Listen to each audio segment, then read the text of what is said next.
Hello and welcome to the 20th episode of Boss Talks. I'm super excited today to have Joelis Barandica-Rodriguez, and she is just doing great things over in the state of Florida and really regionally and probably nationally in the different things that she's a part of and doing. She's been in the industry for 15 years and currently lives in Orlando, Florida, working for ConAm. She does a lot of the training for ConAm in her role with them. She's the regional education director, in fact, and she holds certifications, her CAM. She's on the board of directors with the Apartment Association of Greater Orlando, and she's very active there doing different teachings when it comes to training. She actually helped kind of build some of their training for Facilitator Training Program. So she's really busy doing a lot of great things. And today we're going to actually hit on some really things that are near and dear to her heart, which was in part a program or group she started called Latinas of Property Management, or in property management and in the workforce. And then areas of diversity, inclusion, and equity are very much going to be talked about today as well. So without further ado, I'm going to add Joelis. Hello, everyone. Good afternoon. Good morning. Not sure Yeah, what part of the world you're in right now, but right. for me, it's about 3 o'clock. Yeah. Here I'm just hitting noon, so I'm over on the other side. We're literally probably as far as we can get apart from each other. You're in Orlando. I guess we could get South Florida, and I could go a little more north, but There you go. definitely far apart. That's for sure. But technology is great and brings us together, and that's why I'm so excited to even know you and meet you here recently through people we mutually know. So they introduced me to you, and we had a short call last week, but I'm just excited to get to know you even more and the great things you're doing over there in Orlando. I appreciate it, Evan. And, we want to go national, right? That's our goal. That's everybody's goal. So, my name is Joelis. I've been in property management for about 15 years now. In all reality, I am from the sunny state of New York. I don't know how many people would call it sunny, but that's where I was raised. I'm originally born in Colombia, and my parents immigrated when I was small. And I was about 2, 3 years old when I arrived to the United States, and have been here, you know, most of my life. So I consider myself an American citizen. I'm very proud. I've served in the military here, and just truly love, America and really what this country is all about. It's created an amazement of opportunities for myself, for my family, and I'm a proud Colombian, but above all, I'm a proud American. So we migrated to New York, and that's where I grew up. And I entered property management, or property management fell on my lap, really through acquaintances. I was working as an account executive for a water management firm. So I would take care of like the boiler cleanings, the HVAC cleanings. And, Century Management was one of my clients, and their president, we had a very great relationship. And he gave me the opportunity. One day he just called me out of the blue and said, "Hey, Joe, I love the way you kind of do your reports, run your business, and I'm looking for a part time property manager." I'll be honest with you, I had no idea about property management. I Yeah. had no clue what that even entailed. And Gunho Joella said, "Let's do it." And I'll be honest, it was first day was scary. I walked into an HOA slash board because that was the majority of the business, and they just bombarded me with questions. And it was really through mentorship that I became well versed in property management and really fell in love with the field. And I'll say everything else since has been amazing. I've encountered amazing people in this industry. Um, Amazing women that have accepted me, have opened doors for me. And I'll tell you, Evan, I had a conversation with a young lady from Multifamily Insiders not too long ago, and she had never worked in multifamily, and again, kind of fell on her lap. And in our conversation last week, she just had her 1 year anniversary, and she said that the level of acceptance and just mentorship in the multifamily industry is none to par. I mean, she has just felt the love from other women empowering her, other companies really reaching out and trying to open doors. So I can only tell you great experiences that I've had here in multifamily. Of Yeah. course. Yeah. Yeah. That's great. And the way you've gone up the ladder and had people mentor you and stuff, is that in part why you started the group you did? Because you wanted people to be able to experience similar things? Yes. So Latinas in property management started in all reality because I was a property manager and I had these amazing coworkers and industry associates that are property managers, and they weren't being promoted to regionals, or they felt like they didn't want to, or felt like they weren't capable Mm, of really advancing in their career. And why not? right. You're capable, you're succeeding in your role, your property is 97% occupied, you're doing all the right things. What's really keeping you from advancing? And Right. unfortunately for women, it could be something as simple as, I don't believe in myself. Mm, And in all reality, Latinas make almost 95% of community managers here in the state of Florida. That's a that's crazy. vast. That's so big. But when you go to C level, like the corporate level, it's only 5%. Mhm. So there's a big gap there that I want to try and bridge and close, or at least educate my fellow Latinas and Right. even really everyone on the importance of just mentorship, leadership, and inclusion, because it's so important in this day and age. Yeah. Yeah. Because there's no way that that large of a segment is not capable or talented enough to be at that level. That's right. That's right. And women make up about 36% of commercial real estate professionals, but they only hold 9% of corporate positions. Mm, They also face a substantial wage, really, that they earn 10% less than men in base salaries. And that game gets wider, with Black women, with Asian women, and Hispanic women. And ultimately, it's the diversity, the equity, and the inclusion, and really the respect, that's everyone's responsibility. And it's so important to really get that message out and empower these women, empower, all our minorities to really seek for that mentorship and mhm. that approval. Yeah. Have you ever felt like there was like barriers necessarily, or what was your experience? So always barriers, right? I remember, I think one of my and not related to property management, but one of the my earliest experiences was sitting in a high school classroom, right? And I remember we were talking about it was in a history class, and we were talking about like the drugs and all that stuff. And I remember a professor coming up to me and saying, "Oh, where are you from?" And I said, "Oh, I'm Colombian," all chest out, super excited because my parents are all about my culture. Mhm. And they said, "Oh, you're related to Pablo Escobar." I took that like so offensively. And at that moment, of course, a high schooler back in 1990, um, I couldn't say that I was upset. I didn't even know how to really process that.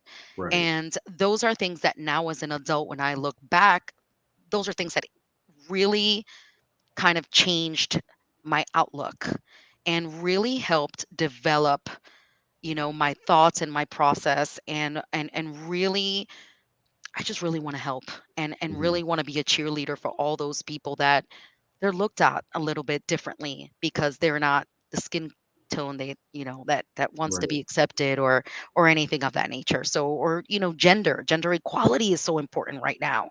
Right. So all those things are so important to me in all reality. Yeah. Because from my experience, if anything, immigrants tend to be quick to start their own business, Yeah. whatever that is, right? Like, probably in part, they just need to immediately figure out how to take care of themselves because they got Right. here with however much they had. Yeah. And It's then, resilience, right? It's right. that Yeah. resilience. And then, somebody, maybe they told them this is the way to do it or whatever. I don't know. But then it's like, once you're not, or you're young, or you're second generation or whatever, it's now like you don't necessarily have a model of how to do something other than what your parents did in order to. That's right, Evan. So it's all about modeling too, right? It is. It's really generational, right? So Hmm. my parents own their own business. They do interior design. They would have loved for me to go into interior design. My sister nor myself went into this. It wasn't something that we really wanted to do, and they really pushed for it. And it's something generational in my family. My grandfather was into interior design. My grandmother. I mean, it was really my uncles. I mean, it's really what the family was into, right? And Joelis decided, no, this isn't for me. My sister was like, nope, this isn't for me either. And but it's real. But what they instilled in us was that hard work. It was that passion. It Yeah. was that, we have to work hard, and we have to work harder because we are that minority, because we are women, because unfortunately we don't have the same rights that an American citizen has. And I had to work for that. I joined the military proudly, and I was, I like I said, I am a very proud American. And believe it or not, I'm not even a citizen of the United States. I'm looking to do that next year. But when I tell you that I just am truly a proud American, and it's really just based on the experiences and the opportunities and the people I've met in this country. And it's really important to get the word out there and ensure that, again, that there's no marginalized population that's more important than another, right? And as leaders, I would really like leaders who authentically embrace that diversity, that inclusion, and that they understand that there are so many marginalized populations in our society and in our workplace, and that these issues go beyond race, and that includes sexual orientation and gender and disabilities and so much more. Hmm. And these inclusive leaders should advocate for all these marginalized populations and really understand the intersectionality of these issues. So, for instance, like let's say you're African American, you can also intersect with having a disability or identifying as LGBTQ. And these issues are all encompassing, and inclusive leaders really get that. Hmm. And that's really the message I'd like to really give out today, that leaders who are authentically committed to diversity and equity and inclusion, they know that they have a responsibility to listen and hear their people, to really understand others' experiences and not question their validity because they can't relate to that experience or problem. Hmm.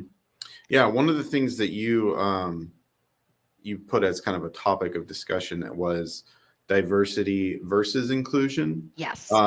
And so, yeah, go ahead. And I mean, I'm a learner. I'm always trying to get better at all things. So I'd love for you to kind of unpack that. Sure. So when it comes to diversity and inclusion, just imagine being at a high school dance, right? And diversity is really making sure that everyone is invited to the event, while inclusion is asking the people who are there that are a little different to actually dance. Mm, And in the workplace, we often see people of color, women, or those with disabilities inviting to the planning of the table. And that's what diversity is. But they mm, don't always have a voice. And inclusion is really inviting those voices in, valuing them, and ensuring they shape a strategy or plan. mm, And when it comes to equality and equity, um, I want you to think about it like as a middle school basketball team. If you gave every player the same size 7 shoe, they would be equal and they'd all have the same pair of shoes. But of course, not everyone's feet is the same size. mhm. So, not every size fits all when it comes to these shoes or in most things in life. And that equity is making sure that everyone gets a pair of shoes that fit so they can participate on a level playing field. Yeah. Well, and in part, it's like starting point too, right? Um, like where you're born, the circumstances you were. Nobody has control over that. First of all, like you were born. Right? We have no control over that, who You- our You're parents are. born. You're born into privilege. You're born into somebody that has much. Somebody that they own their own business and a lot of money, and they then model that idea to somebody else. Like those types of things.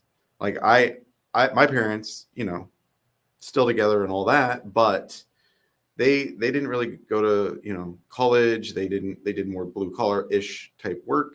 And when I went to college, it was like I felt lost in my in my stance, because I and then when I went into a professional field, I also felt lost because I didn't have a model of like what that looks like and how to so it can really play out for everybody in that Yeah. regard in certain respects, right? Like Yeah. but again, very different.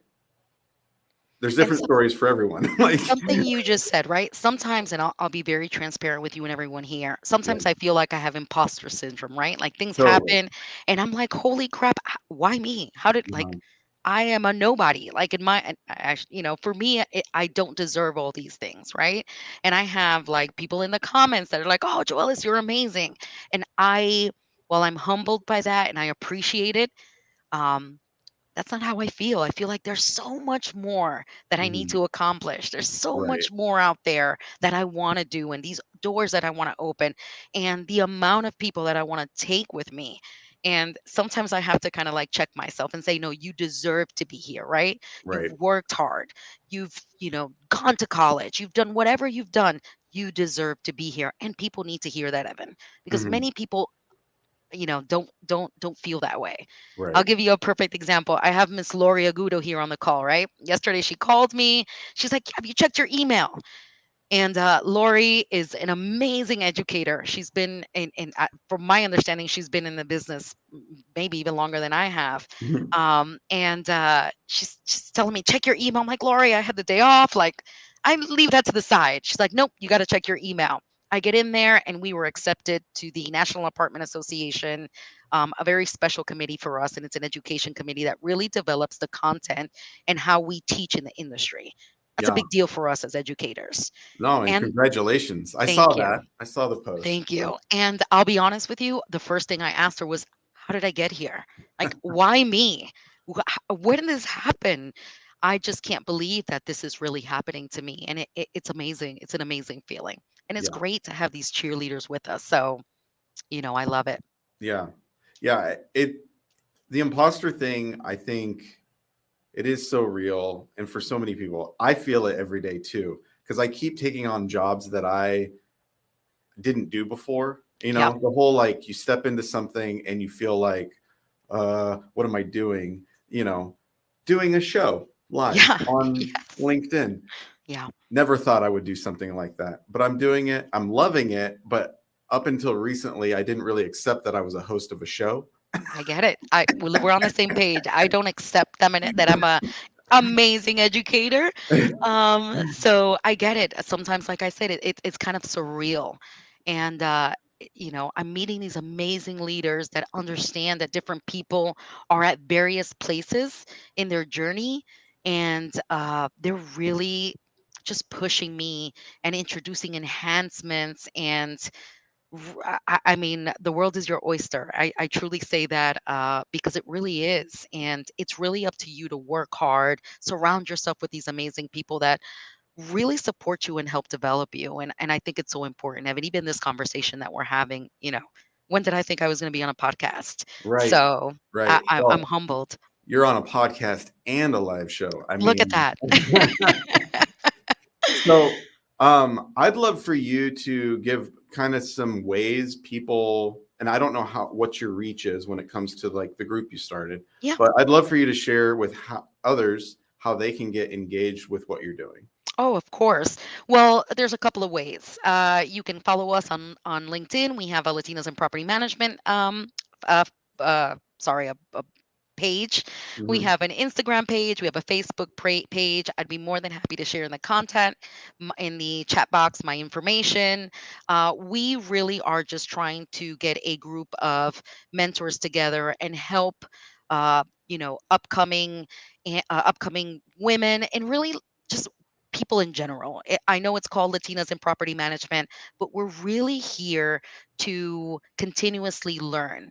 And it's no matter where we are or where we come from, there's really no address to locations. I have ladies all the way in California that are following us and are making footprints there. We are really authentically committed uh, to identify leaders that care and create safe spaces for dialogue and engagement.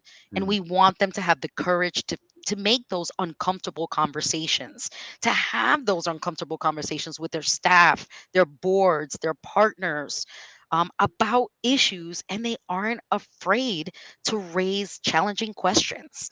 Yeah. So, that's what we're here for. Yeah. Yeah. And honestly, these things are not necessarily comfortable. Most of the time, they're not, right? That's right. These types of conversations can be really hard. I've had a lot of them. My wife, she is she's mixed. She's Mexican and also white. So I've learned a lot just through my marital relationship. But Understood. but she's also in social work, so she teaches me a lot there too. Um, but it's not always been an easy conversation, Of and course. there's a lot of things where when you're faced with something that feels icky, like, Yep.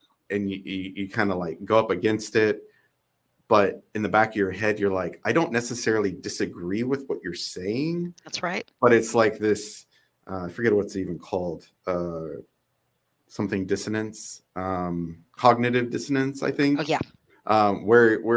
and this is just in debates and things that are uncomfortable in general, right? Yeah. Where people come together and they have differing opinions. Somebody might share something, you agree with it, but because you hold this stance, you like automatically confront it, Yes. and you're like, but in the back of your head, you're like, I don't fully disagree though. I agree. I But understand you where don't you're want to coming be from. wrong. You don't You want to don't. like, And you you're don't want, afraid to be wrong. That's even the worst part. You're like yeah, legitimately afraid. But right, you have to remember that there's no finish line. And right. each of us are continuously learning. And so it doesn't matter who we are or where we come from.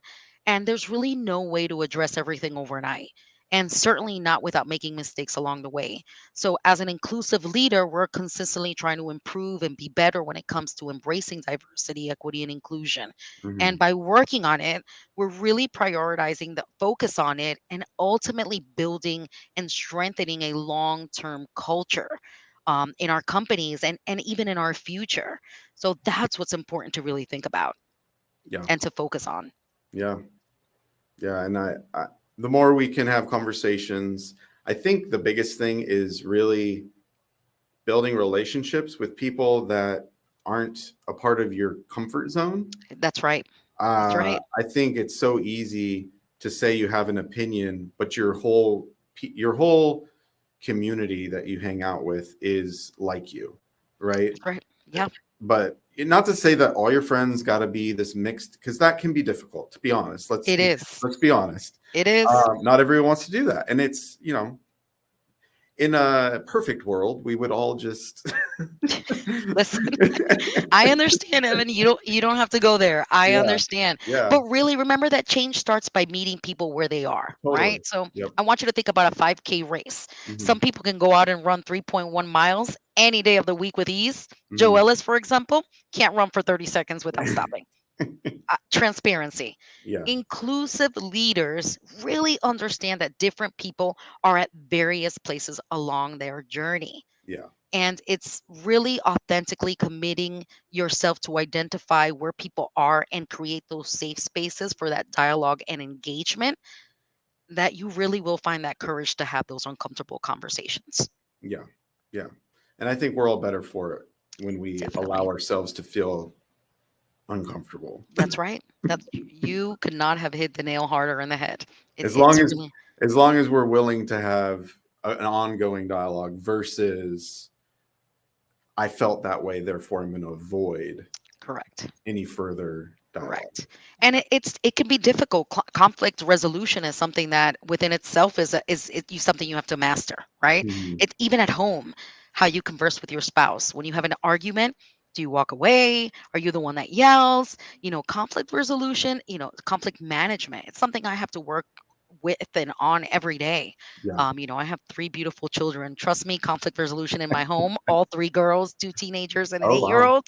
Yeah. Trust me, we Yeah. deal with conflict resolution. But again, it's allowing them to have that voice and that opinion, and being able to listen, active listen. I think all Right. of us need to practice that active listening. Right. Yes. I can take that one. There you go. Trust me, I can take it too. My Yeah. husband will probably tell you she needs. He'll talk to me, and I'll be like, "Wait, I'm creating content here. This is more important than that NFT you just spoke about." Right. But it's the truth, and we have to work on it every day. Yeah. It's true. So with some of the things that you're involved with, whether it be your local association, the national Yes. things you're doing, I guess what's up and coming that you're doing that you're excited about that Oh you my kind of want goodness. We have so much up and coming. So I think one of the most excited things I have coming up is through Latinas in Property Management and actually the Apartment Association, where we created this facilitator training program. I met some amazing individuals, and I met a very special Latina. Her name is Laura Vargas, and we created a multilingual glossary for multifamily. So what that is, it's just a cute little glossary, about 100 pages, and it has definitions in English, Spanish, Portuguese. We're going to roll that out very soon. We have a digital version and a hard copy version, and I think that's something super important for our leasing professionals.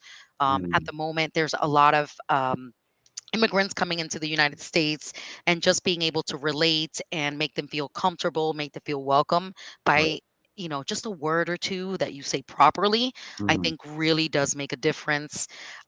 We have our Latina Follow Fridays, where we go ahead and we highlight all these amazing Latinas that are in the multifamily field, and we just really want to give them a little platform for them to really showcase how amazing they are. Next year is filled with so much. I think we have a Lisa Palooza event, we have conferences. I'll be speaking with multifamily insiders in a webinar, so please join us there. It's going to be a busy 2023, Evan, and I hope that I will have another opportunity to be with you. Yeah. So, I'm here for it all. Yeah. No, and it's great. I'm really excited for you and Thank your you. opportunities, and I really do hope that the success you're having, others will see and continue to see and see themselves in those same places, Yeah. because that's a great example of, you've gotten there and others can too. Oh, definitely. And if they need that push, that's what Latinas in Property Management is here for. It's just that push, that mentorship, that we're that ear. And for everything, sometimes you just really need someone to be there and hold your hand. And I understand that. I've been there. I Yeah. know what it's like, Yeah. you know? Yeah. Well, nobody wants to like get into a position and either feel not accepted or that they are in, again, being an imposter or unqualified or whatever it is, Correct. even though they're Correct. more than qualified. Yes, yes. It's really changing that mentality. Yeah. And especially in women and Latino women, it's always that, I don't deserve it. You do deserve it. You do deserve that seat at the table. You deserve to speak on Evan's podcast. You deserve all these things. And, I've been blessed, truly blessed to have some amazing cheerleaders in my corner. And they push me every day. My husband is my number one supporter. My kids, I have so much to really give because of all of them, and Mhm. that's what I'm here for. That's my purpose, and that's really what fulfills me. Yeah. That's great. Well, I'm glad you Yeah, have that support for sure. for sure. Um, so we've kind of gotten to the end here. There's a few questions I like to add and ask, more just fun, just Shoot it. to just wrap it up. Um, so we are a company, provide software to manage physical spaces. We're called Community Boss. Uh, Being that we're Community Boss, I like to ask the question: how do you build community, either professionally or personally in your life? Ooh, that's a good one. How do I build community? Well, first and foremost, by being available, right? It's being available, being able to pick up that phone when someone calls you. Even as a community manager, while I was a community manager, it was always that availability that really made a sense of community in the property that I ran. It was being able to have that open door policy. If you weren't feeling good about that rental increase or whatever it was. It was always being able to communicate with authenticity. And I think that's super important. And it's also humbling yourself to know that people are in different spaces and you can be, on top today and then be at the bottom tomorrow. Yeah. And it's really understanding that life is kind of like a roller coaster and you kind of have to ride that wave sometimes Right. and just be present, be engaged, really, really, really listen to those around you, surround yourself with supportive people, and that's really how I've built this community. It's just by opening doors and pushing barriers, and sometimes being that voice in the back of the room that's really loud that nobody wants to hear, but I Mm, have to make my voice heard because someone out there is really going through something or has gone through something, and I'm here to change that. So that's how I kind of built my community. that's great. Thanks for sharing. Of course. Next question. If you were to have someone over, kind of a way to build community, but if you were going to have somebody over for dinner, what would you make them? Ooh, see, now you're playing with my heart here because although I am a Latina, I love Asian food.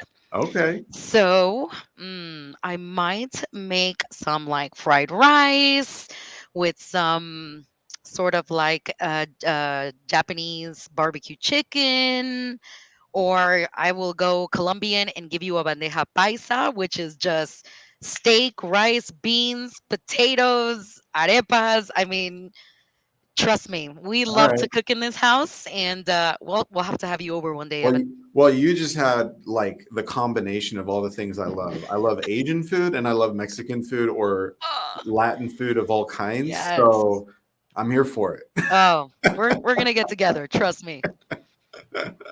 That's awesome. All right, final question. We are from Seattle. That's Okay. where we're based, anyways. And so, as everyone knows, kind of a coffee hub of the world, really. Uh, what is your favorite coffee drink? What's your go-to? So believe it or not, I can't believe I'm gonna say this out loud, but I am the only Colombian in the world does not drink coffee. Oh, wow. All right. Now, So, I hold please on. tell it with. Well, that I'm a Starbucks person. I was really upset because we're about to get into a hurricane today or tonight Oh, in yeah. Orlando, Yeah. and all my Starbucks are closed today. So Joelis was a little upset today, but I'm a refresher girl, believe it or not. Okay. I am obsessed with the strawberry acai refresher. I get it Okay. every day. So I've much so, actually just recently had that. It's pretty good. so much so that the Starbucks people already know when we pull up with the car. They know our order. Nice. Hey, it Yeah, always makes it faster. it does. That's But great. yeah, no Speaking of coffee. which, how are you guys doing? Are you hunkered down? Good. Are you ready? We Or are ready. I'm a okay, native Floridian now, so in all reality, we're getting ready for our hurricane party, which really just means wine, some snacks, and just bunker down in the living room and watch TV. shut the shutters and We shut the shutters, we just like tune it all out, oh geez. and wine is our go-to, at least in this house. Yeah. Well, if you ever do venture off to the West Coast slash Northwest to live someday, we don't have those, but we do Okay. have the pending big one earthquake. That's just going to happen sometime. We don't know when. So that's all we have. That's a little bit of fear, my friend. That's so. Believe it or not, I visited San Diego for the first time last year, and I was freaked. It was my first time on the West Coast, Evan, and I was freaked out. I said, "Joel, this is gonna land. Something's gonna happen." Like, but I fell in love with San Diego, so we might become West Coasters sooner than later. Yeah, San Diego is attractive. It is expensive, but I guess Very. everywhere is expensive now. So I know That's right. the Now, but we're folks. looking, like I said, more to the Seattle, Washington region. You never know. We might be neighbors soon. Hey, all right, come on up. We'll talk about that food afterwards. All right, awesome. Well, Joelis, thank you so much for being on Boss Talks, episode 20. I can't believe I got to this milestone of 20. That's a big deal for me. Thanks for everybody that joined in on the conversation via chat and just giving kudos to Joelis and cheering her on. I really appreciate your support for her. And uh, also, thank you to WMFA, the Washington Multifamily Housing Association. I'm actually live streaming from their headquarters. in the great state of Washington.